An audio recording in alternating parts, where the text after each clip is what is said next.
She walked into the Metropolitan Gala wearing a simple black dress and no jewelry. 500 of New York's most powerful people turned to stare. Her husband Marcus was on stage, about to accept the Business Leader of the Year award. His mistress Victoria stood beside him, wearing a $4 million necklace she had helped him steal. They both saw her at the same moment, and they both knew their lives were about to end. But this story does not begin here. This story begins 6 months earlier, when a woman named Clara discovered that her entire marriage was a lie, that her husband had never loved her, that he had hunted her like prey, married her for her inheritance, and was now throwing her away like garbage. They called her the crying wife. They mocked her on social media. They destroyed her reputation. What they did not know was that Clara came from stubborn women. Women who do not break. Women who fight back. This is her story. The woman in the black gown walked into the Metropolitan Gala like she owned the building. Her face was calm, beautiful, dangerous.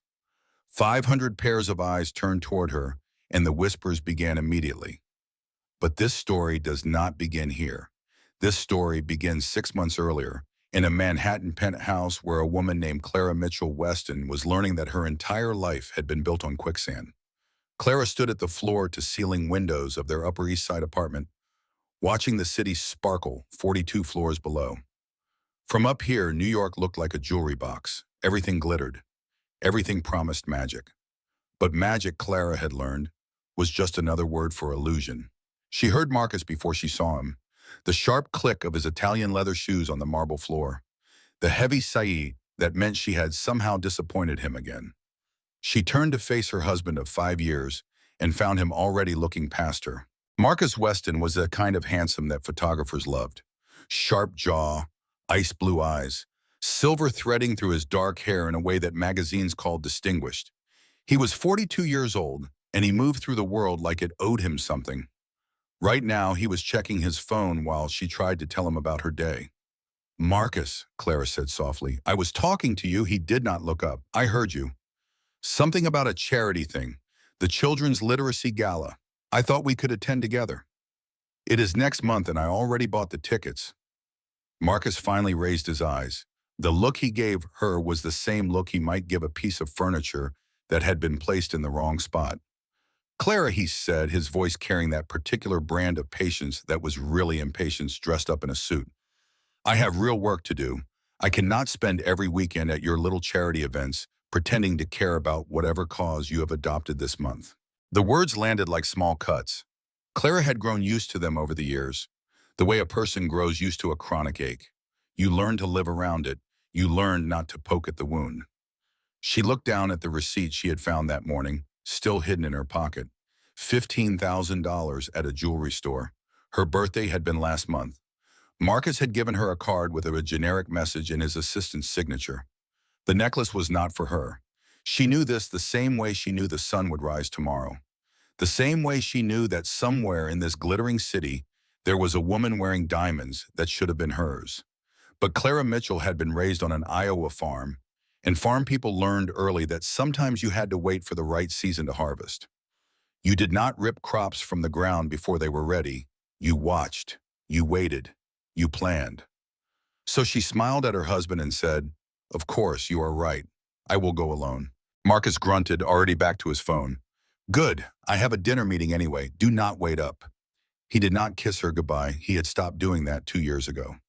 Clara watched him leave, and then she pulled out the receipt and looked at it one more time. $15,000.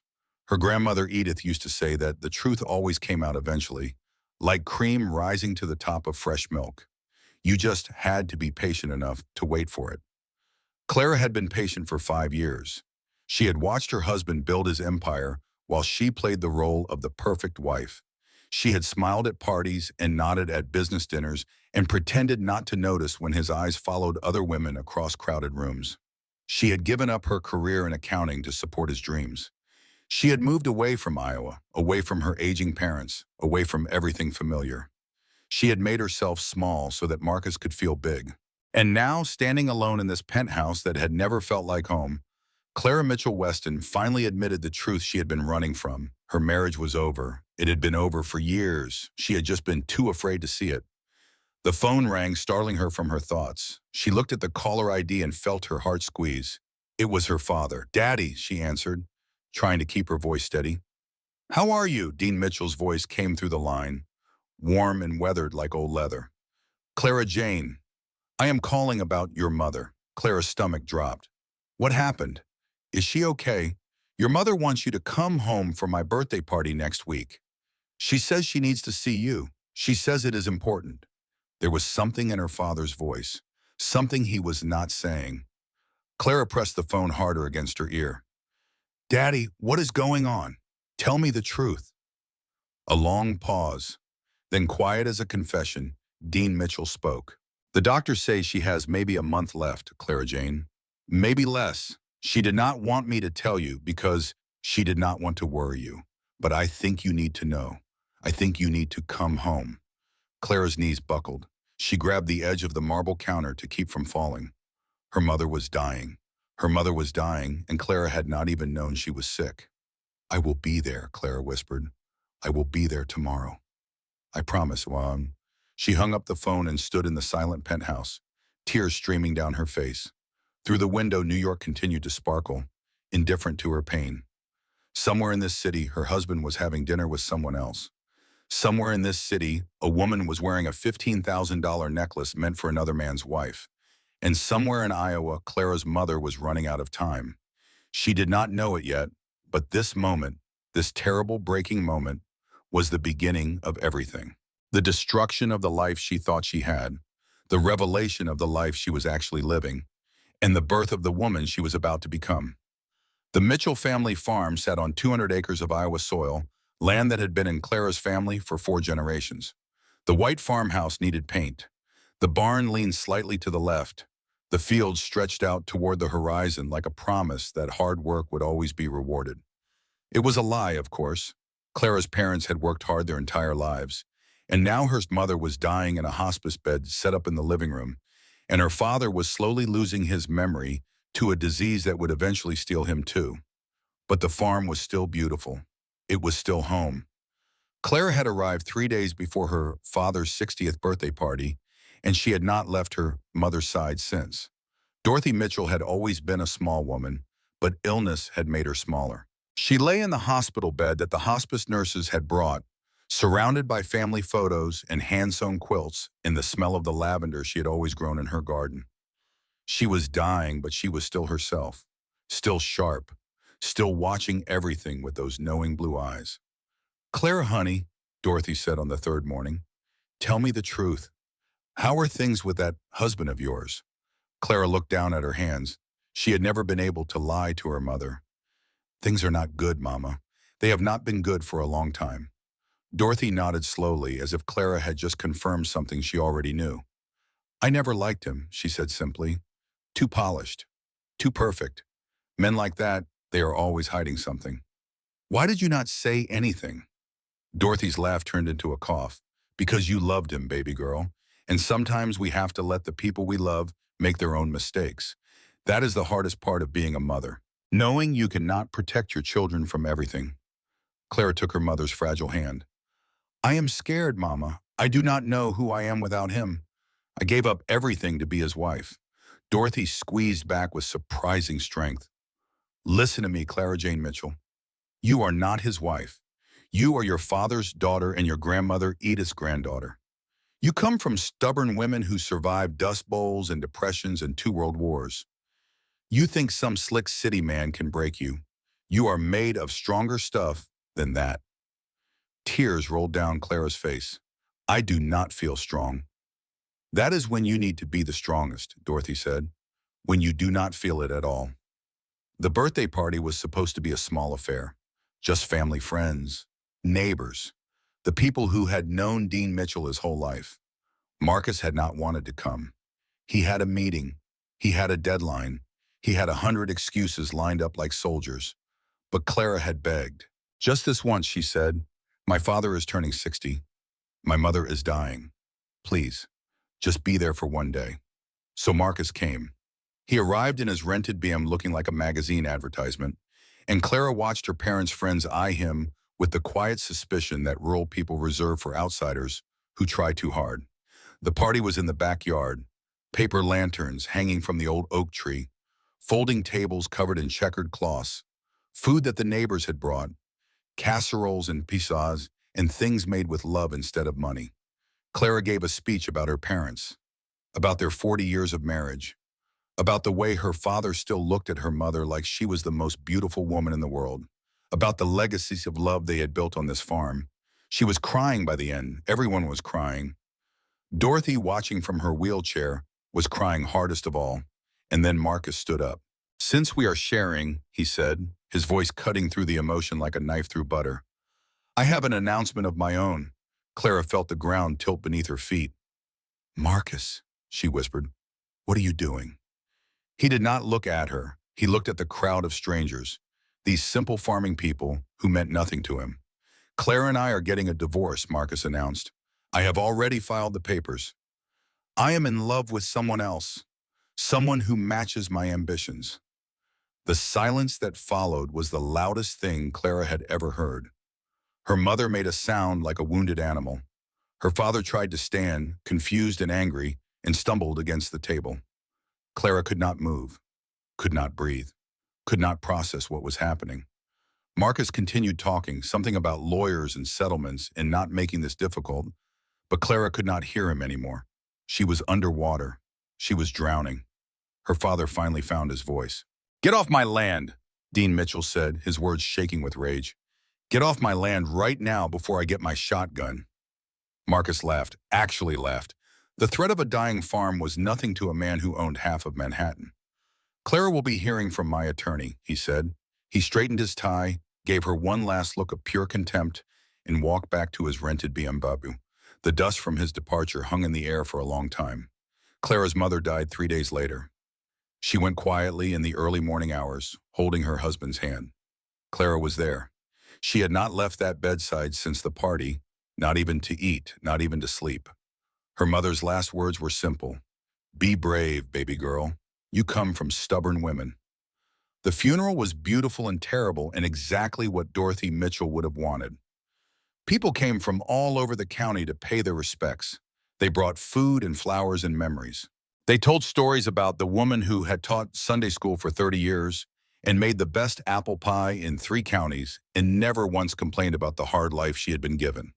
Clara moved through it all like a ghost. She accepted condolences. She thanked people for coming. She held her father's hand and pretended she was not falling apart inside. And then, 3 hours after they lowered her mother into the ground, she saw Marcus's Instagram post. He was in Cabo, white sand beaches, crystal blue water, and beside him, pressed against his side like she belonged there, was the most beautiful woman Clara had ever seen, Victoria Ashford. The caption said simply, "New beginnings." Clara stared at the photo for a long time. She memorized every detail. The way Victoria's hand rested possessively on Marcus's chest, the necklace around Victoria's throat, a stunning sapphire that Clara was absolutely certain had cost $15,000. The smile on Marcus's face, smile on Marcus's, genuine, happy. The smile he used to give Clara back when she still believed in magic. Her mother was not even cold in the ground, and her husband was starting a new life with another woman. Clara did not cry. She had no tears left. Instead, she felt something else, something cold and hard and utterly unfamiliar. Rage, pure crystalline rage. And in that moment, standing in her childhood bedroom, surrounded by boxes of her mother's things, Clara Mitchell made a decision. She was not going to roll over and play dead. She was not going to accept whatever scraps Marcus decided to throw her way. She was going to fight, and she was going to win. Clara returned to New York 1 week after her mother's funeral. The flight was turbulent, but she barely noticed. She was too busy planning. 5 years of marriage, 5 years of supporting Marcus's dreams, attending his parties, playing the perfect wife.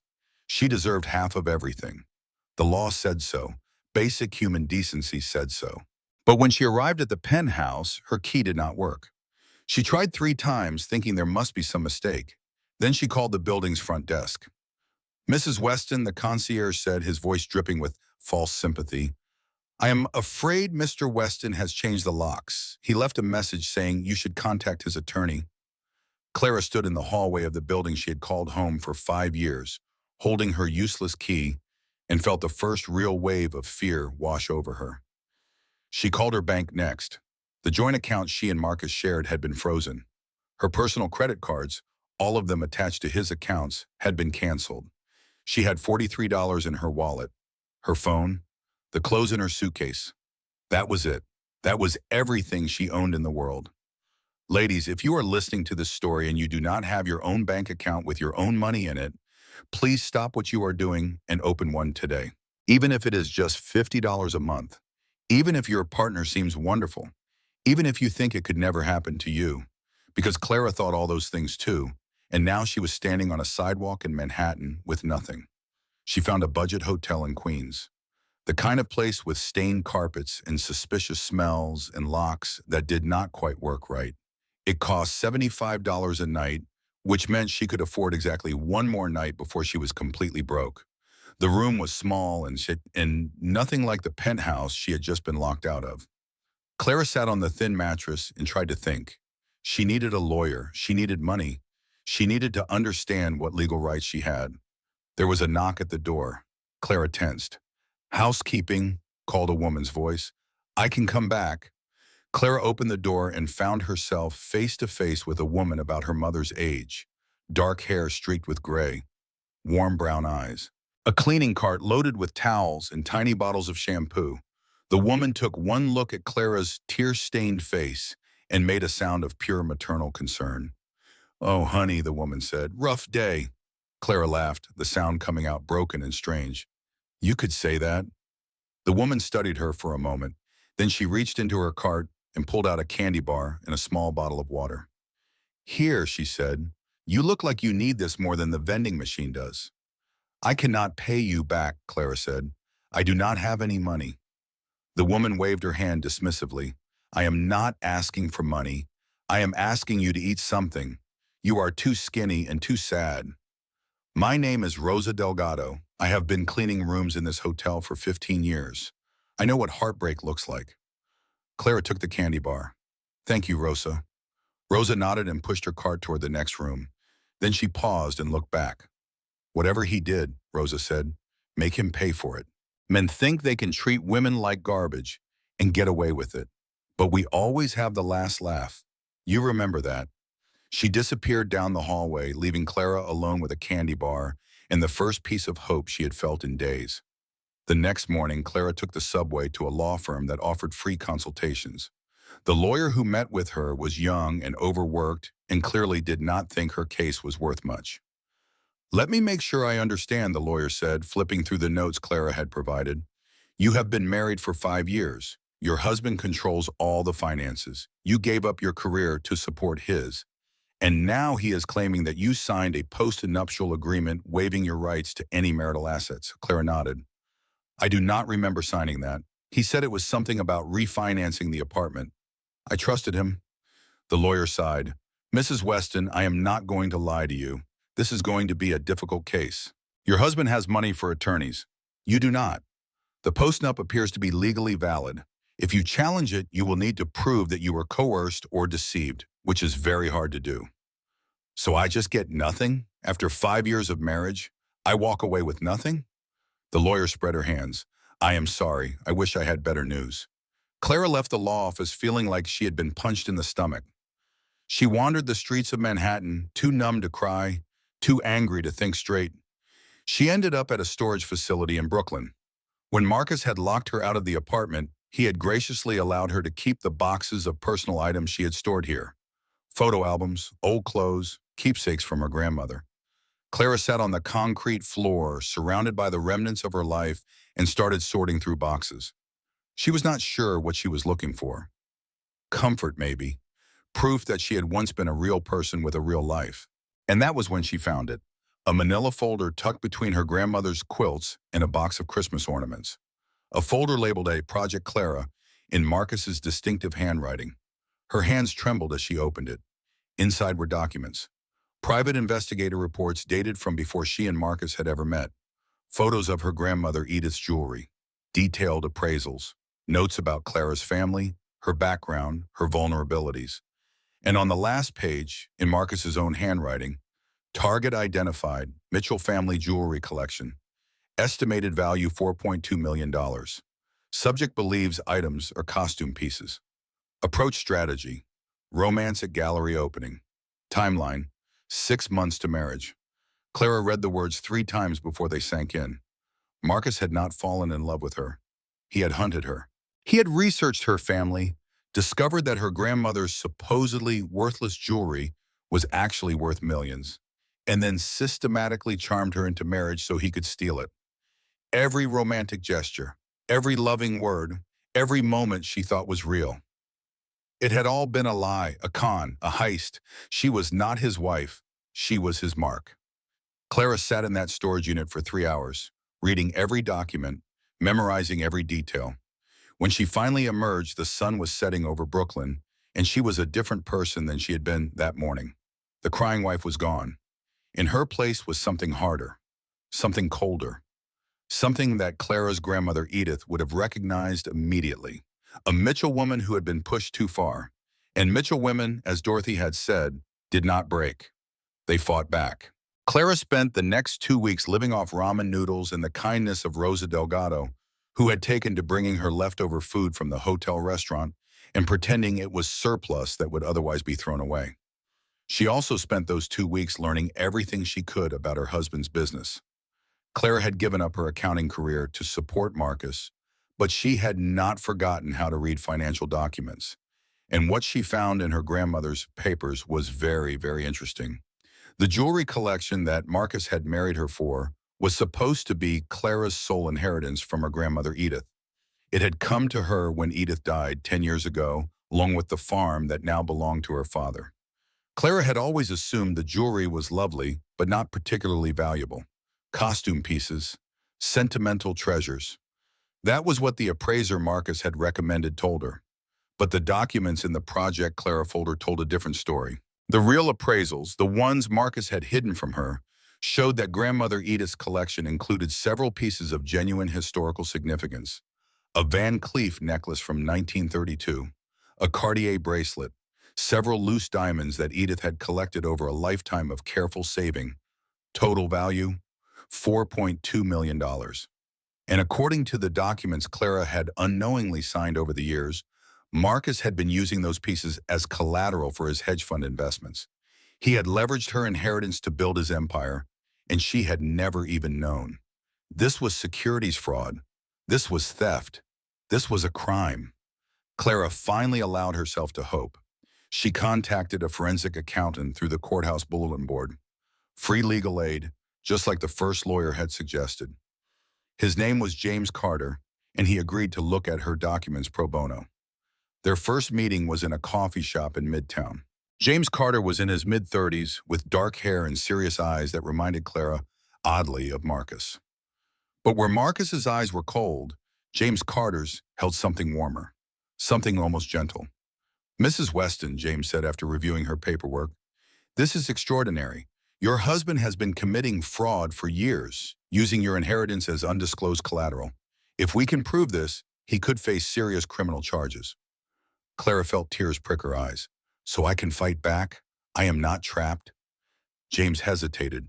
"That is the complicated part. See, your husband is smart. Every document I have seen has your signature on it. On paper, you are listed as a co-manager of the fund. If there is an investigation, you could be implicated too. But I did not know what I was signing. He told me they were routine documents. Tax forms, refinancing papers." "I believe you," James said, "but we would need to prove that.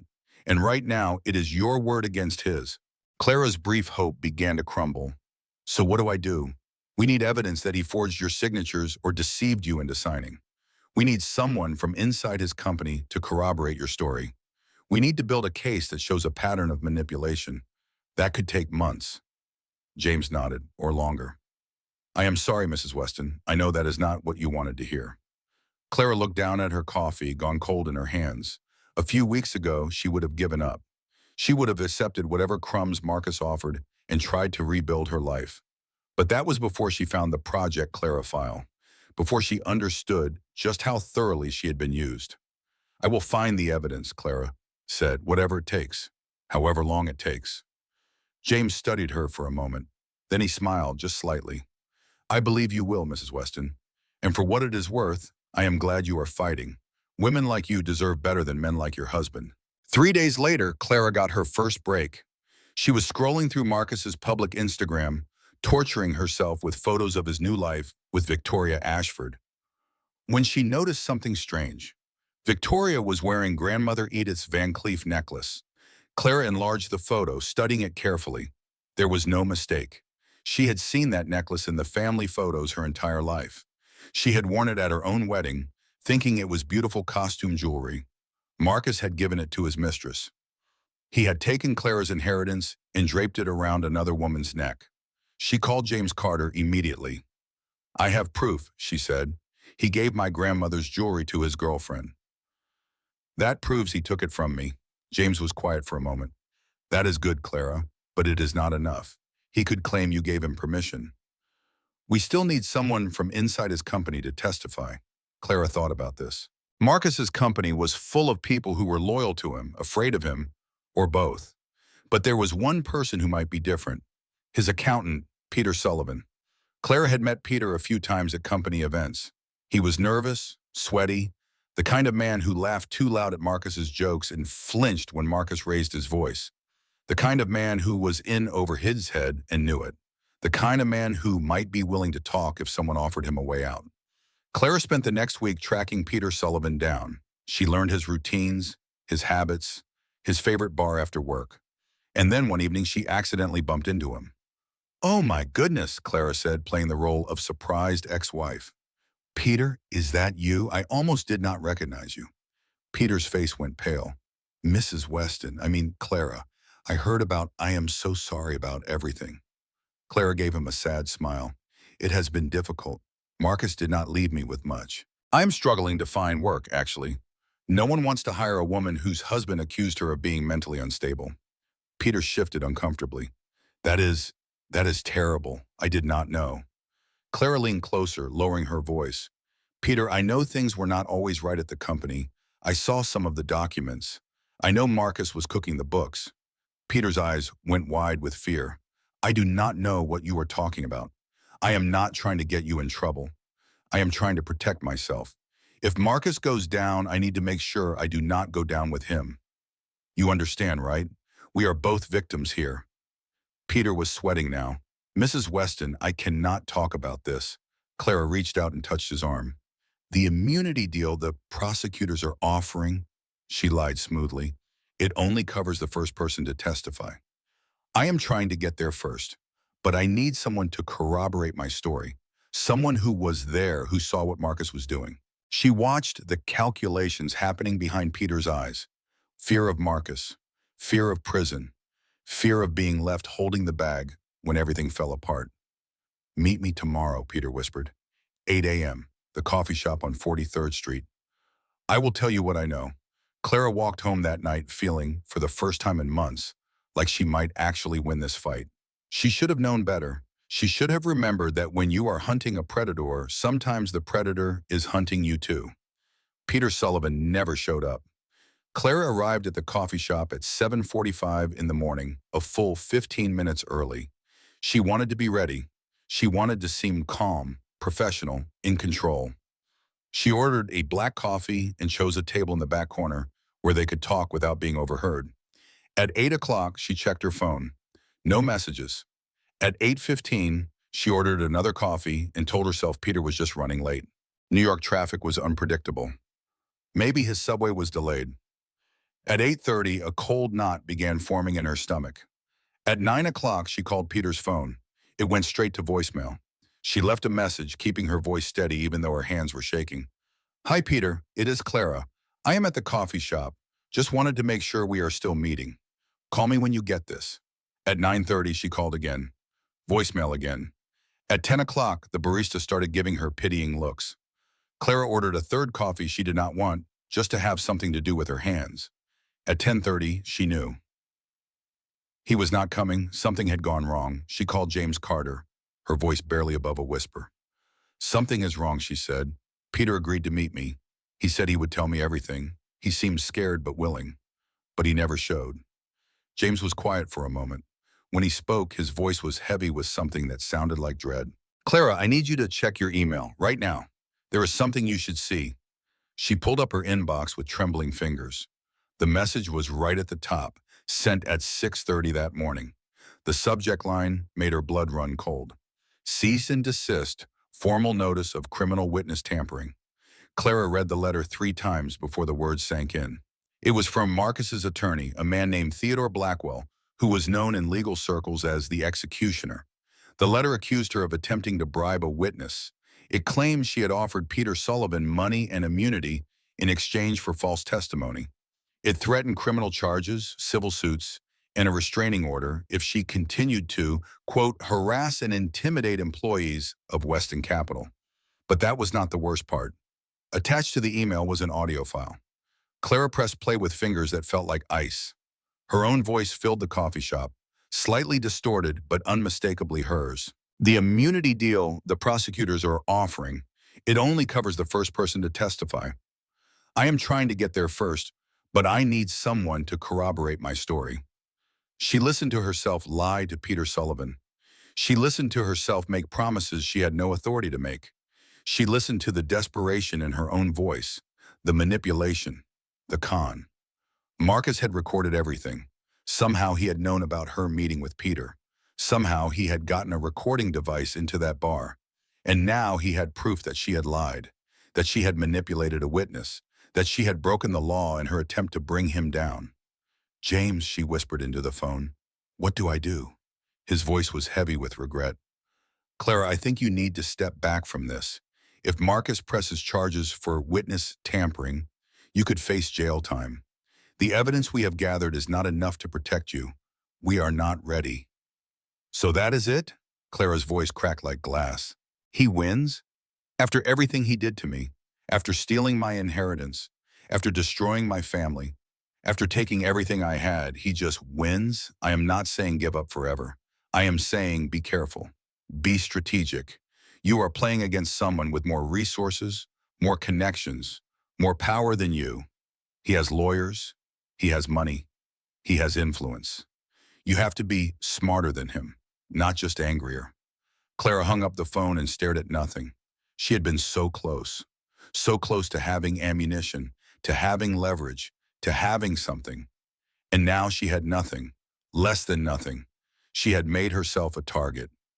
Ladies, if you are listening to this story, let me tell you something important. When you are fighting against someone more powerful than you cannot afford to make mistakes. Every move has to be calculated. Every word, however, has to be careful. Clara learned this lesson the hard way. She let her desperation push her into a trap. But here is the thing about traps. Sometimes you have to fall into them before you learn how to avoid them. The next few weeks were a masterclass in psychological destruction. Marcus's attorney sent letter after letter, each one more threatening than the last. She was accused of harassment, of stalking, of mental instability, of being a danger to herself and others. Clara stopped sleeping. She stopped eating. She jumped every time her phone buzzed, expecting another legal threat, another accusation, another piece of evidence that she was losing. And then Victoria Ashford got involved. Clara was lying on her hotel bed at 2 in the morning, scrolling mindlessly through social media because she could not sleep, when she saw the post. It was a photo of Victoria, perfectly lit and expertly posed in what was clearly a professional photo shoot. She was wearing a soft pink sweater and minimal makeup, looking vulnerable and caring and completely fake. The caption made Clara's stomach turn, sending love and prayers to everyone dealing with mental health struggles. Remember, it is okay to ask for help. Sometimes people we love need professional support. They might push us away. They might say hurtful things, but we have to keep loving them anyway. Thinking of a certain someone today. You know who you are. Heart emoji, praying hands emoji, sparkle emoji. The comments were brutal. Is this about Marcus's ex-wife? I heard she had a complete breakdown at a coffee shop. So sad. Mental illness is real, people. No wonder he left her. Victoria is such an angel for being so compassionate. Most women would be petty. I heard Clara was stalking them, like showing up at Marcus's office and stuff. So scary. Victoria deserves all the happiness. She and Marcus are perfect together. Clara watched her name trend on social media. Clara Weston meltdown. Crazy ex-wife. Mental health awareness with her face attached to it like a warning label. The hashtag spread like wildfire, fueled by Victoria's 2 million followers and Marcus's PR team. Within 24 hours, Clara Mitchell Weston was the unofficial poster child for women who could not handle rejection gracefully. Her former society friends stopped returning her calls. Her lawyer received anonymous tips that Clara had a history of unstable behavior. Even Rosa, the hotel housekeeper, who had been so kind, looked at her differently now. Not with cruelty, but with concern, with pity. Clara was not just losing the legal battle. She was losing the public one, too. She was being erased, rewritten, turned into a cautionary tale about what happens to women who dare to fight back against powerful men. That night, Clara walked to the Brooklyn Bridge. She was not planning to do anything drastic. She just needed to think, to breathe, to feel the cold wind on her face and remember that she was still alive, even if she did not feel like it. She stood at the railing, watching the black water churn beneath her, and tried to remember who she had been before Marcus Weston came into her life. A girl from Iowa, a farm kid who loved numbers and dreamed of making something of herself, a daughter who called her mother every Sunday, a granddaughter who wore Edith Mitchell's costume jewelry to her own wedding, not knowing it was worth millions, a woman who believed that hard work and honesty and love were enough to build a good life. Had that woman ever really existed? Or had she always been this broken thing, this target, this mark waiting to be exploited? The water looked very dark, very cold, very final. Clara gripped the railing and closed her eyes. I could just let go, she thought. I could just stop fighting.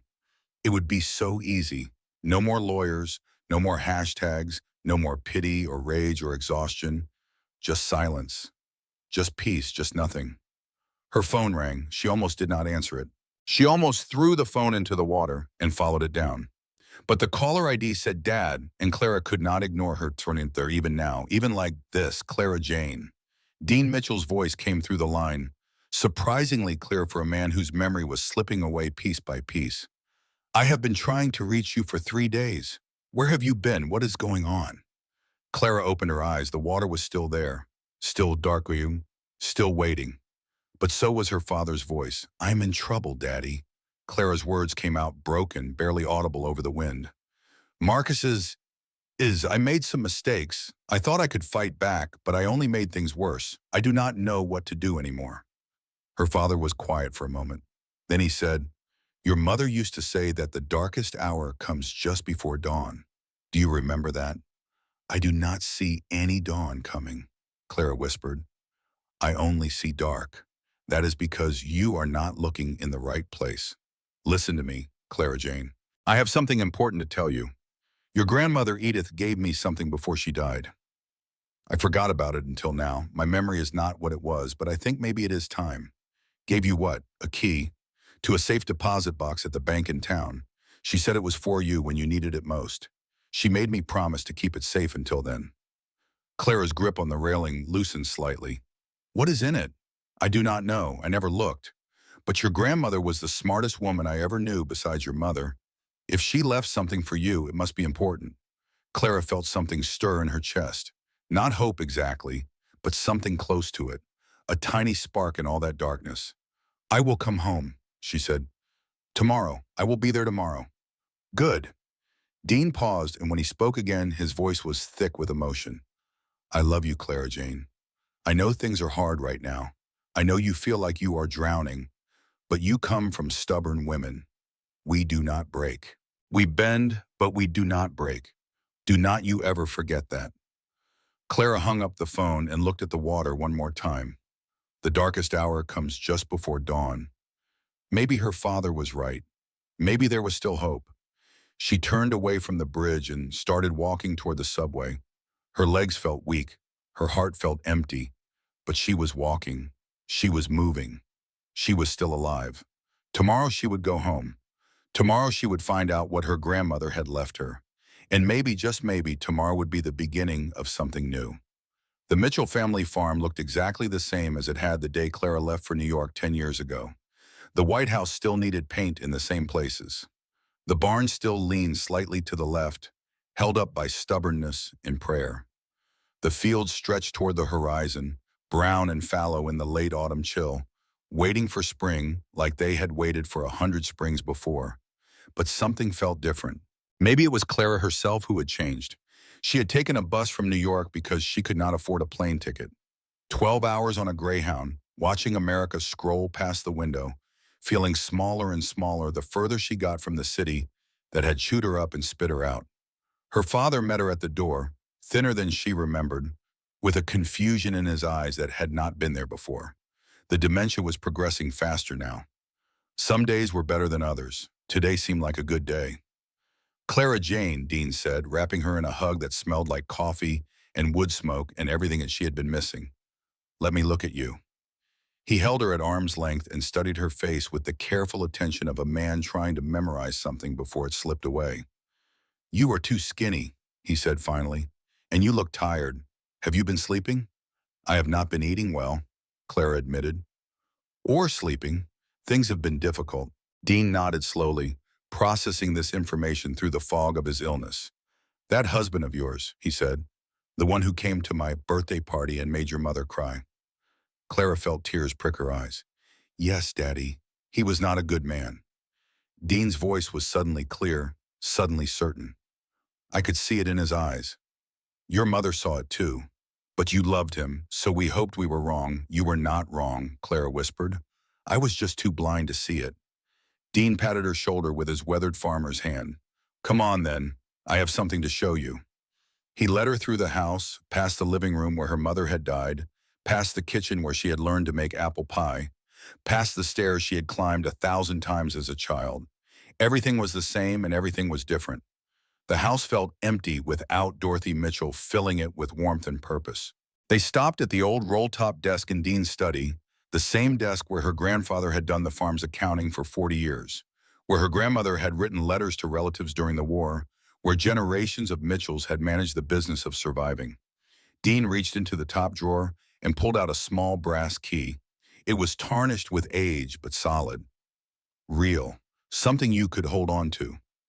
Your grandmother Edith gave this to me the day she died, Dean said. She made me promise to keep it safe until you needed it. She said she hoped you would never need it. She said she hoped you would find a good man and live a happy life and never have to know what was in that box. He pressed the key into Clara's palm. But I think that time has come, he said softly. I think you need it now. Clara took the key. It was surprisingly heavy for something so small. It felt like it meant something. Where is the safe deposit box? First National Bank on Main Street. Same place your grandmother did all her banking for 60 years. Same teller window, probably. The drive to town took 15 minutes on roads Clara had traveled 1,000 times as a teenager, past the high school where she had been valedictorian, past the diner where she had her first date, past the cemetery where her mother was buried now, next to grandparents and great-grandparents and generations of Mitchells who had lived and died on this land. She spent the whole drive turning the key over in her hands, wondering what her grandmother could have possibly left her. She had already inherited the jewelry collection, though she now knew that Marcus had stolen every piece. She had inherited the family quilts and photo albums and recipes written in her grandmother's careful hand. What else was there? The bank manager recognized her immediately. Small towns had long memories. Clara Mitchell, he said, shaking her hand warmly. My goodness, look at you. All grown up and sophisticated. I was so sorry to hear about your mother. Dorothy was a wonderful woman. She used to bring cookies to the staff every Christmas. Thank you, Clara said, trying to keep her voice steady. I am here to access my grandmother Edith's safe deposit box. She left me this key. The manager's eyebrows rose slightly. That box has been sitting there for over 20 years. Your grandmother prepaid the rental through 2050. We always wondered what was in it. I guess we are about to find out, Clara said. The manager led her to the vault, a small room in the basement that smelled like old paper and secrets. He used his master key in combination with Clara's brass one, and the small metal box slid free with a satisfying click. Take as long as you need, the manager said. I will be right outside if you need anything. Clara waited until his footsteps faded. Then, with hands that trembled slightly, she opened the box. Inside were three items. The first was a thick manila envelope stuffed with paper. Clara pulled out the contents and gasped so loud it echoed off the vault walls. Bearer bonds, old ones, the kind her grandmother's generation had used to hide money from banks and husbands and tax collectors and anyone else who might try to take what belonged to them. The bonds were issued in the 1950s and 60s, carefully preserved in plastic sleeves.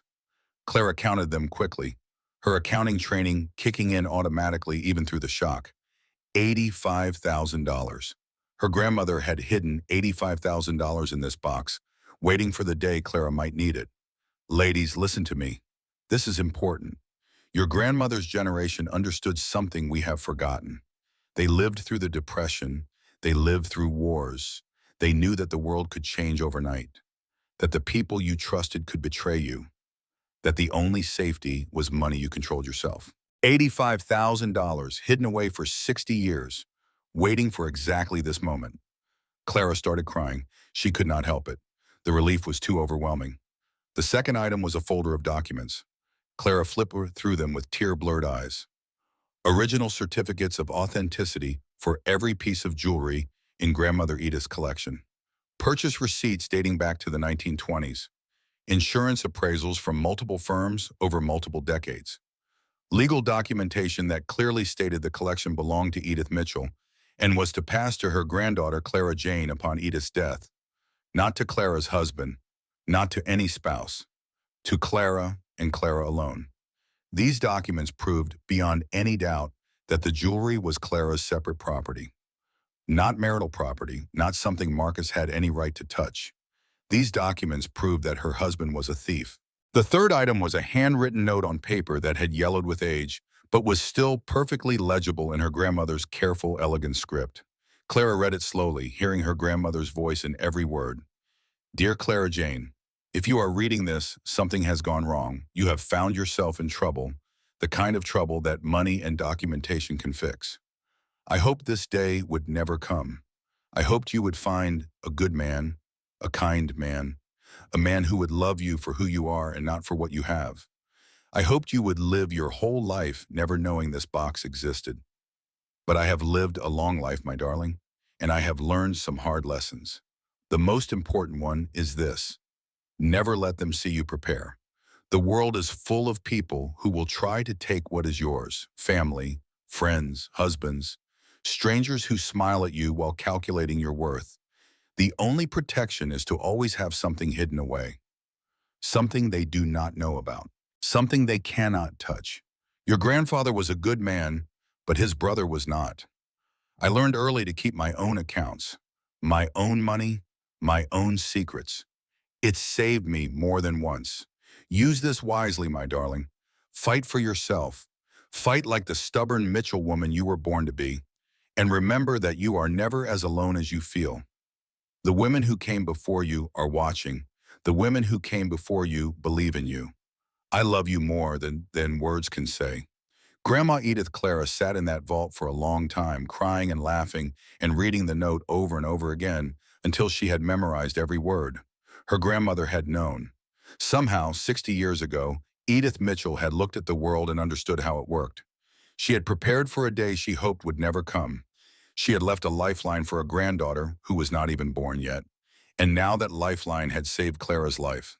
Because sitting on that bridge, watching that dark water churn beneath her, Clara had been ready to give up.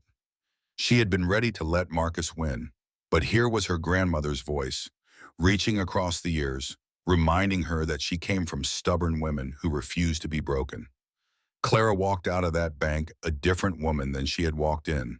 She had money now, not a fortune, but enough to hire a real lawyer, enough to rent a decent apartment, enough to keep fighting. She had evidence, documentation that proved Marcus had stolen from her, that proved the jewelry was her separate property, that proved everything he had built was based on a lie. And she had something else too, something even more valuable. She had a plan. Marcus thought she was beaten. Victoria thought she was crazy. The whole world thought Clara Weston was a joke. They were wrong. Clara was just getting started. The next 6 months were the hardest, most focused, most transformative time of Clara's life. She moved back to New York, but not to the expensive hotel where she had sobbed into cheap pillows and contemplated giving up. Rosa Delgado, the housekeeper who had shown her kindness during her darkest days, had a spare room in her apartment in Queens. "It is nothing fancy," Rosa warned her. "My mother's sewing room. There is barely space for a bed." "It is perfect," Clara said. "It is more than I deserve." Rosa refused to take rent. "You helped me once without asking for anything in return," Clara protested, thinking of the candy bar and the bottle of water that had felt like a lifeline. "Let me pay you back," Rosa waved her hand dismissively. "You can pay me back when you win. For now, you save every penny for lawyers. I have seen this story before, Clara. Rich men who think they can do whatever they want. They only win when we give up." So Clara did not give up. She used her grandmother's bearer bonds strategically, spending money like it was ammunition in a war. She hired a real attorney, a woman named Patricia Walsh, who specialized in complex divorce cases and had a reputation for taking down men who thought they were untouchable. She also paid James Carter, the forensic accountant, to dig deeper into Marcus's finances. And what he found was enough to make Clara's blood run cold. Marcus Weston's entire empire was built on fraud. He had married Clara specifically to access her grandmother's jewelry collection. Within 3 months of their wedding, he had the pieces appraised and then quietly used them as undisclosed collateral for his hedge fund. He borrowed against their value, invested the money, and when his investments went bad, as they often did, he covered the losses by taking out more loans against Clara's inheritance. He had done this dozens of times over 5 years. He had forged Clara's signature on every document. James Carter was able to prove the forgery by comparing the signatures to Clara's actual handwriting. The differences were subtle but significant. The wrong slant on certain letters, the wrong pressure on certain strokes, the kind of inconsistencies that only an expert would notice. But there was more. Marcus was leveraged to the hilt. He owed money to creditors all over the city. His lifestyle, the penthouse, the cars, the designer clothes, the expensive restaurants, was funded entirely by debt and stolen assets. He was, in essence, a man made of paper, pretending to be made of gold. And Victoria Ashford was not just his mistress. She was his business partner in crime. James Carter uncovered emails between Marcus and Victoria dating back 4 years. 4 years. 2 years before Marcus had even met Clara at that gallery opening. They had plotted the entire thing together. Clara read the emails with growing horror and growing satisfaction. Horror because the depth of the betrayal was almost incomprehensible. Her entire marriage had been a performance. Every kiss, every touch, every whispered "I love you" in the darkness of their bedroom. All lies, all manipulation, all designed to keep her compliant while they robbed her blind. In one email, Victoria had written, "The Iowa Mark is even dumber than we thought. She actually believes he loves her. LOL." In another, Marcus had replied, "Keep her happy and she will never question anything. She is so desperate to be loved. It is almost sad." Clara read that word, desperate. She read it over and over again. And slowly the horror transformed into something else. Something cold and hard and utterly determined. They had called her desperate. They had laughed at her need for love. They had exploited the very thing that made her human. They were going to regret it. But the evidence kept getting worse. Victoria's family was not as wealthy as they appeared. The Ashford oil money had dried up years ago. Victoria's father owed Marcus over $2 million from a failed business deal. And Victoria had been working off that debt by helping Marcus identify and seduce wealthy targets. Victoria was not Marcus's trophy girlfriend. She was his employee, his accomplice, his trained weapon. Clara read through everything twice to make sure she understood. She understood perfectly. Patricia Walsh, her attorney, studied the evidence package and let out a low whistle. "This is explosive," Patricia said. "With this, Marcus and Victoria could face serious criminal charges. Securities fraud, identity theft, conspiracy, wire fraud. We are talking years in federal prison." "And what happens to me?" Claire asked. "You would have to testify. The whole story would come out. Your name would be in the papers. It would be ugly for a while, but it would also be over." Clara thought about this. She thought about the quiet satisfaction of watching Marcus led away in handcuffs. She thought about the relief of finally having the world know the truth. And then she thought about Victoria's Instagram post, about the hashtag Clara Weston meltdown, about the way she had been turned into a joke, a cautionary tale, a crazy ex-wife that everyone pitied and no one respected. No, Clara said, I do not want it to just be over. I want them to feel what I felt. I want them to lose everything in public, the way I lost everything in public. I want Marcus to stand on stage accepting an award, feeling like he is on top of the world, and then watch his entire life crumble in front of everyone who matters. Patricia raised an eyebrow. What exactly did you have in mind? The Metropolitan Gala, Clara said, the biggest social event of the year. Marcus is receiving the Business Leader of the Year award. He has been bragging about it for months. He will be on stage, accepting praise, feeling invincible, and you want to tear him down in front of all 500 guests. Clara smiled, and there was nothing soft about it. I want him to know exactly what it feels like to have your life destroyed while the whole world watches. Patricia was quiet for a moment. Then she laughed, a sharp sound of genuine admiration. I like you, Clara Mitchell. I like you a lot.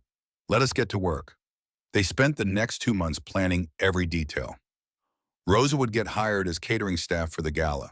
She knew someone who handled staffing for these events. She would plant small recording devices throughout the venue, ensuring that every confession, every incriminating statement, every word was captured on tape. James Carter would prepare evidence packages to be sent simultaneously to the SEC, the FBI, the New York Times, the Wall Street Journal, and every major news outlet in the city. The moment Clara gave the signal, Marcus's crimes would be exposed to the world.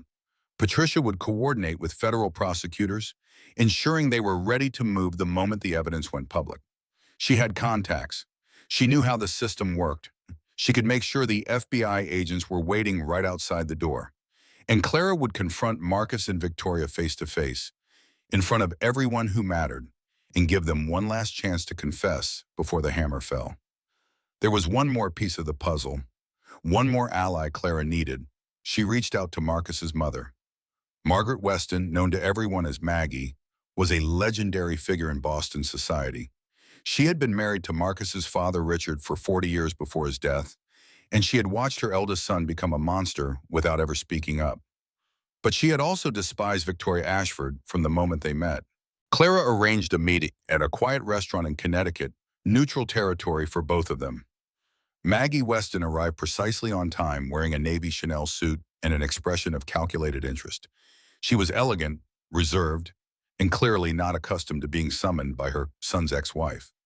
Mrs. Mitchell, Maggie said, settling into her chair with practiced grace. I must say, I was surprised to hear from you. My son has made your life rather difficult. Why would you want to speak with me? Clara did not waste time on pleasantries. Your son has committed fraud, Clara said evenly. He stole millions of dollars from me. He forged my signature on legal documents. He has been running a criminal enterprise for years, and I have proof of all of it. Maggie's expression did not change, but her eyes sharpened. He is going to prison, Mrs. Weston, Clara continued. That is not a threat. That is a certainty. The only question is whether you want to help me ensure he faces justice cleanly, or whether you want to go down with him. Maggie studied her for a long moment. Clara felt like she was being evaluated, measured, weighed against some invisible standard. Then Maggie smiled, and it was the smile of a woman who had been waiting a very long time for someone to finally speak the truth out loud. My son, Maggie said slowly, is very much like his father. Richard was charming and handsome and utterly without morals. I spent 40 years pretending not to notice. I told myself it was for the family, for the children, for appearances. She picked up her water glass and took a delicate sip. But Victoria Ashford, Maggie continued, is where I draw the line. That woman is a vulture. She has been circling my son for years, feeding his worst instincts, encouraging his cruelty. I will not watch her wear my grandmother's pearls at my son's wedding. So you will help me? Clara asked. Maggie set down her glass. Tell me exactly what you need. And finally there was James Carter. Over the months of working together, Clara had come to rely on him in ways she had not expected.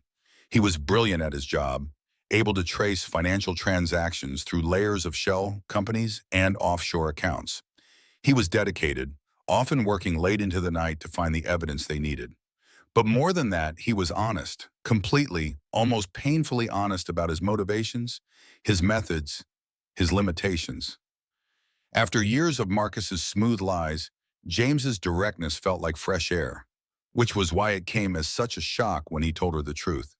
They were sitting in his cramped office, surrounded by stacks of financial documents, reviewing the final evidence package one more time. Clara was tired but focused. They were so close now, so close to finally winning. And then James said, "I need to tell you something." Clara looked up from the spreadsheet she was reviewing. His face was pale, his jaw tight with tension. "What is it?" she asked. James took a deep breath, like he was preparing to jump off a cliff. "My full name is James Carter Weston. Marcus is my brother." The words did not make sense at first. Clara stared at him, waiting for the punchline. "Your brother," she repeated. James nodded. "We have not spoken in 10 years.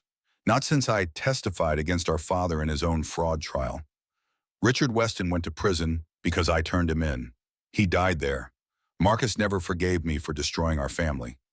Clara's mind raced through every interaction they had ever had, every conversation, every late night working together, every moment she had trusted him. "You have been helping me this whole time," she said slowly. "Why did you not tell me who you were?" "Because I wanted you to trust me for the right reasons," James said. "I wanted to prove myself through my work, not through explanations. I wanted you to see who I am, not who my family is. But you lied to me. By omission, but still. I know, and I'm sorry." James looked at her with eyes that held something she was afraid to name. "But I am telling you now, the truth, all of it." "Why now?" "Because there is more." He stood up and walked to the window, looking out at the city lights. "The night Marcus met you at that gallery," James said quietly, "I was supposed to be there. I was supposed to help him find his next target. That is what we called them. Targets. Like hunting animals." Clara felt sick. "But I saw you first," James continued. "I saw you looking at a painting, completely absorbed. You were so genuine, so real. And I told Marcus you seemed special. I thought maybe I was wrong about him. Maybe he had changed. Maybe he actually wanted to fall in love." He turned to face her. "He took you from me before I even had a chance to say hello. And I have spent the last 5 years regretting that I said anything at all." Clara did not know what to say. Her whole world had just tilted on its axis again. "You knew," she whispered. "You knew what he was going to do to me. I suspected. But I told myself I was wrong. I told myself maybe he really loved you. I am not saying that to excuse myself. There is no excuse. I could have warned you. I could have told you who he really was. Instead, I convinced myself that maybe this time would be different. Why help me now? Because I will not watch another woman be destroyed by a Weston man." James stepped closer, close enough that Clara could see the sincerity in his eyes. "Because I have spent 10 years trying to make up for the sins of my family. And because you deserve someone who will fight for you instead of against you." Clara looked at this man, this stranger who was not a stranger, this enemy who had become an ally, this Weston who had chosen truth over loyalty. And slowly, carefully, like a person learning to trust again after a betrayal, she let herself believe that maybe not all of the Westons were monsters. Maybe some of them were trying to be better. Maybe some of them were worth believing in. 2 weeks before the gala, Clara hit rock bottom. It started with her wedding ring. She had kept it, despite everything. A small diamond on a platinum band that Marcus had slipped onto her finger 5 years ago, while promising to love and cherish her forever. She did not wear it anymore, but she had not been able to throw it away either. Now, desperate for cash to cover the final expenses of her plan, she decided to pawn it. The pawn shop was in a seedy part of Brooklyn, the kind of place where nobody asked questions. The owner was a grizzled man named Walter Briggs, who had clearly seen everything the city had to offer. Clara placed the ring on the counter. "How much can you give me for this?" she asked. Walter picked up the ring, examined it with a jeweler's loupe, and frowned. He examined it again. Then he set it down and looked at Clara with something like pity. "Ma'am," he said, "I cannot buy this. Why not? Is something wrong with it?" "This is not a diamond," Walter said. "It is cubic zirconia. Good quality, but still fake." Worth maybe $200 at most. Clara felt the floor drop out from under her. That is impossible, she whispered. My husband gave me that ring. It was supposed to be worth $50,000. Walter shrugged. I do not know what to tell you, ma'am. I have been doing this for 30 years. I know a fake when I see one. Clara grabbed the ring and stared at it. The ring she had worn for 5 years. The ring that was supposed to represent their love, their commitment, their future. Fake. All of it fake. And then she remembered something. Victoria Ashford's engagement announcement. The photos that had been plastered all over social media, Victoria's hand positioned just so, showing off the massive diamond Marcus had given her. Clara pulled out her phone and found the photos. She enlarged them, studying the ring on Victoria's finger, and she recognized it immediately. That was her diamond. Marcus had taken the real stone from her ring and replaced it with a fake. He had given her engagement diamond to his mistress. Clara started laughing. It was not a happy sound. It was the laugh of a woman who had finally lost everything, including the last shred of delusion about what her marriage had been. Walter Briggs edged away from the counter. Ma'am, you okay? Clara could not stop laughing. Tears streamed down her face. Her stomach hurt. She sounded like a crazy person, and she did not care. Sir, she finally managed, I just realized I have been wearing a lie on my finger for 5 years. Every single thing about my marriage was fake. The love, the commitment, even the ring. Walter watched her cautiously. So what are you going to do about it? Clara wiped her eyes. She looked at the worthless ring in her hand, and then she smiled, a real smile. The first one in months. I am going to be devastating, Clara said. She walked out of the pawn shop and straight to James Carter's office. I am done waiting, she announced. We move on the Gala. 2 weeks. I want everything ready. James looked at her with concern. Clara, are you sure? We could take more time. Build a stronger case. No more time. Clara's voice was steel. He took my grandmother's jewelry. He took my mother's final weeks. He took my reputation, my home, my money. And now I find out he could not even give me a real wedding ring. She held up the cubic zirconia band. This is what I was worth to him, Clara said. $200 of fake promises. So no, I am not waiting another day. I am going to walk into that gala, and I am going to tear his world apart. James studied her face for a long moment. Then he nodded. Okay, he said. 2 weeks. Let us get to work. The final preparations came together with almost miraculous speed. Rosa Delgado got hired as catering staff and attended 3 training sessions to learn the layout of the venue. Maggie Weston used her social connections to ensure that every important person in New York society would be at the gala. Patricia Walsh coordinated with federal prosecutors who agreed to have agents standing by the moment the evidence package dropped. James Carter worked around the clock, triple-checking every document, every recording, every piece of ammunition they had gathered. And Clara transformed herself. She had lost weight during the months of stress, but now she started eating properly again. She exercised. She slept. She let Rosa take her shopping for a dress. The woman who looked back at her from the mirror was not the crying wife who had been locked out of her own apartment. This woman was sharp, focused, dangerous. This woman was ready for war. The night before the gala, Clara sat in Rosa's kitchen, drinking tea and trying to calm her nerves. Are you scared? Rosa asked. Terrified, Clara admitted. What if something goes wrong? What if Marcus has a countermove I did not anticipate? Rosa shrugged. Then you improvise. That is what strong women do. We fall down, we get back up, we find another way. Clara looked at this woman who had become her friend, the housekeeper who had shown her kindness when she had nothing, the ally who had risked her own job to help with this plan. Rosa, Clara said, thank you for everything. I could not have done this without you. Rosa waved her hand dismissively. You would have found another way. You are a Mitchell woman. Your grandmother would be proud. Clara felt tears prick her eyes, but she blinked them back. No more crying, she told herself. Crying was for later. Tonight she needed to be strong. Tomorrow she would walk into the Metropolitan Gala and change everything. The Metropolitan Museum of Art glittered like a crown jewel in the New York night. Limousines lined Fifth Avenue. Photographers shouted names. 500 of the city's most powerful people climbed the famous steps in their finest clothes, ready to celebrate wealth and success and everything they believed they had earned. Inside, the party was already in full swing. Marcus Weston stood near the bar, accepting congratulations on his upcoming award. Business Leader of the Year, the culmination of everything he had worked for, everything he had stolen.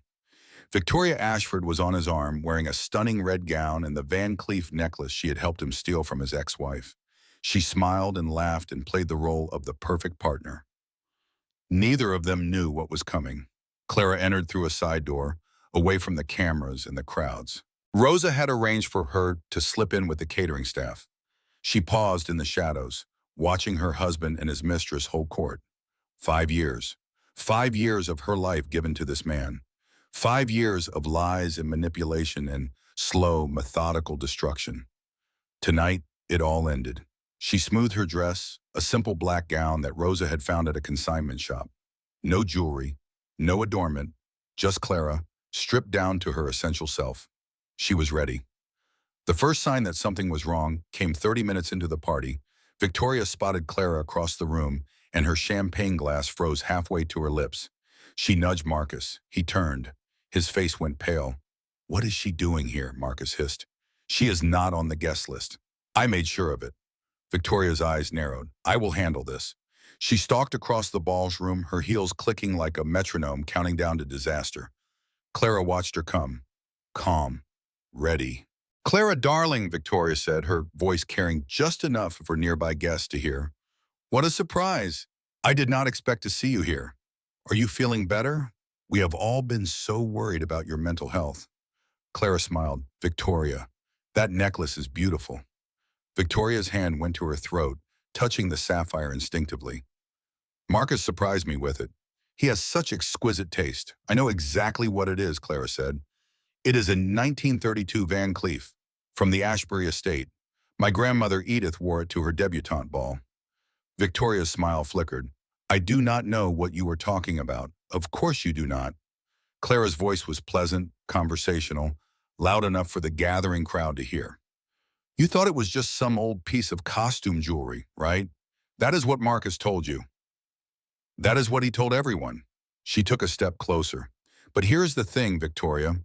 My grandmother was smarter than all of us. She kept records, documentation, certificates of authenticity for every piece in her collection." Victoria's face was turning red. "This is ridiculous. Security!" 2 guards approached, but before they could reach Clara, a new voice cut through the murmur of the crowd. "Release her immediately." Maggie Weston stepped forward, magnificent in navy silk, her presence commanding instant attention. "Mother!" Marcus spluttered, pushing through the crowd. "What are you doing here?" "I am here as Mrs. Mitchell's guest," Maggie said coolly, "and I believe she has something important to share with everyone." Marcus grabbed Clara's arm. "I do not know what game you think you are playing, but it is over. Security, remove this woman." "Actually," said a voice from behind them, "I think she should stay." James Carter Weston stepped out of the crowd, and Marcus's face went from red to white in an instant. "James," Marcus breathed, "what are you doing here?" "What I should have done years ago," James said. "Stopping you." He pulled out his phone and pressed a button. Every screen in the gala, the massive displays that had been showing sponsor logos and event photography, suddenly changed. Documents appeared, the Project Clara file, email exchanges between Marcus and Victoria planning their scheme, forged signatures highlighted in red, wire transfers to offshore accounts. The evidence of 5 years of fraud displayed for everyone to see. The room erupted in chaos. "This is fake," Marcus shouted. "This is slander. She set me up." "Is it fake?" James asked calmly. "Because I sent copies of everything to the SEC, the FBI, and every major news outlet in the city about 10 minutes ago. If it is fake, I'm sure they will figure that out pretty quickly." Marcus lunged at his brother, but Victoria grabbed his arm. "Marcus, we need to go. Now." Clara stepped into their path. "Actually," she said, "I think Victoria has something she wants to tell everyone." Victoria's face was a mask of panic. "I do not know what you are talking about." "Tell them about your family," Clara said. "Tell them about the $2 million your father owes Marcus. Tell them how you have been working for him for 4 years, helping him target wealthy women, helping him steal their money. That is not true, Victoria shrieked. I love him. You love his money, Clara corrected. The money he stole from me. The money he promised to use to pay off your family's debt. But here is the thing, Victoria. She leaned close, speaking just loud enough for the nearby crowd to hear. He was never going to pay. I have seen the emails. The moment you stopped being useful to him, he was going to discard you, just like he discarded me. Victoria's face crumbled. She looked at Marcus, searching for reassurance, for denial. Marcus did not even look at her. Marcus, Victoria whispered, tell them it is not true. Tell them you love me. Marcus Weston, cornered and exposed, finally showed his true face. You stupid woman, he snarled. Did you really think I was going to marry you? You were a tool, a means to an end, just like she was, he pointed at Clara. You were both worthless. Both of you, I made you what you are. Without me, you would be nothing. The room was completely silent, and then Victoria Ashford did something no one expected. She started to cry. Real tears, not the performative ones she had used on social media. Raw, ugly sobs of a woman who had just realized she had wasted years of her life on a lie. He forced me, Victoria choked out. He said if I did not help him, he would destroy my family. I did not want to hurt anyone. I just wanted to survive. Clara looked at this woman who had tormented her, who had mocked her, who had stolen her jewelry and her husband and her reputation. And she felt something unexpected. Pity. I know, Clara said quietly. I know what it is like to be trapped by him. I know what it is like to believe you have no other choice. Victoria looked up at her, mascara streaming down her face. Clara, she whispered, I am so sorry. I am so sorry for everything. Clara nodded slowly. I forgive you, she said, but that does not mean there will not be consequences. She turned to face Marcus, who was backing toward the exit. And as for you, Clara said, I think it is time you met some people who have been waiting to talk to you. The doors of the ballroom opened, and 4 FBI agents walked in. Marcus Weston, the lead agent announced, you are under arrest for securities fraud, wire fraud, and conspiracy. You have the right to remain silent. Marcus tried to run. He got 3 steps before the agents caught him. They slammed him against a marble pillar and snapped handcuffs around his wrists. The crowd watched in stunned silence as Marcus Weston, Business Leader of the Year, was dragged toward the exit like a common criminal. But not before he passed Clara one last time. You were nothing when I found you, Marcus spat, his face twisted with rage. A farm girl with a dead-end life. I made you. Clara looked at the man she had married, the man she had loved, the man who had betrayed her in every possible way.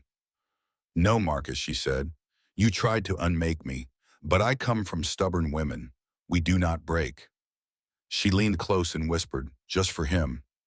Enjoy federal prison. I hear the food is worse than Iowa. Marcus screamed as the agents dragged him away, his voice echoing off the marble walls until the doors closed behind him. And then he was gone. 6 months later, Clara stood in her grandmother's kitchen in Iowa, watching the sun rise over fields that finally belonged to her family again. The trial had been a circus, media coverage, testimony, every embarrassing detail of her marriage displayed for public consumption.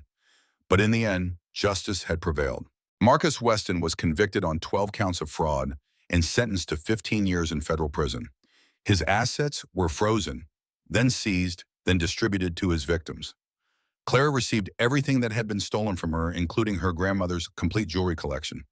Victoria Ashford testified against Marcus in exchange for a reduced sentence. She served 6 months of community service and returned to Texas, where she was reportedly working as a real estate agent and trying to rebuild her life. Clara had received a letter from her last month, a genuine apology, an acknowledgement of the harm she had caused, an offer to make amends in any way Clara saw fit. Clara had not responded yet. She was still deciding what forgiveness really meant. But there were other things to celebrate. Her father, Dean, was doing better. The dementia was still progressing, but slowly. He had good days now, more often than bad ones. He spent his mornings in the fields he had worked his entire life, and his evenings in the kitchen where Dorothy had made her famous apple pies. Rosa Delgado had used her share of the reward money. Clara had insisted on splitting it to bring her mother from Guatemala. They were living in a nice apartment in Queens, and Rosa was studying to become a medical assistant. And James Carter Weston had asked Clara to dinner. She had said yes. It was strange loving a man with the same last name as the one who had nearly destroyed her. But James was nothing like his brother. James was kind and honest and brave. James had risked everything to help her, not because he expected anything in return, but because it was right. Their relationship was new, careful, built on a foundation of complete honesty. No secrets, no lies. Just two people who had seen the worst of each other's families and chosen to believe in something better. Clara heard footsteps behind her and turned to find her father shuffling into the kitchen. "Clara Jane," Dean said. His eyes clear this morning. "You're up early." "Could not sleep," Clara admitted. "Too much to think about." Dean settled into his chair at the kitchen table, the same chair where he had eaten breakfast for 40 years. "Your mother used to say that the morning was for dreaming," he said, "before the day gets its hands on you, before the world tells you what is possible." Clara smiled. "I miss her. Me too. Every day." Dean was quiet for a moment. "But she would be proud of you, Clara Jane. What you did, how you fought. She always knew you had it in you." Clara felt tears prick her eyes, but they were not sad tears. Not anymore. She looked around her grandmother's kitchen, at the worn wooden counters and the cast iron pans, and the window that looked out over land her family had worked for generations. This was her inheritance. Not just the money or the jewelry or the farm. This was her legacy, the strength of the women who came before her, the stubborn refusal to be broken, the knowledge that no matter how dark things got, the dawn always came.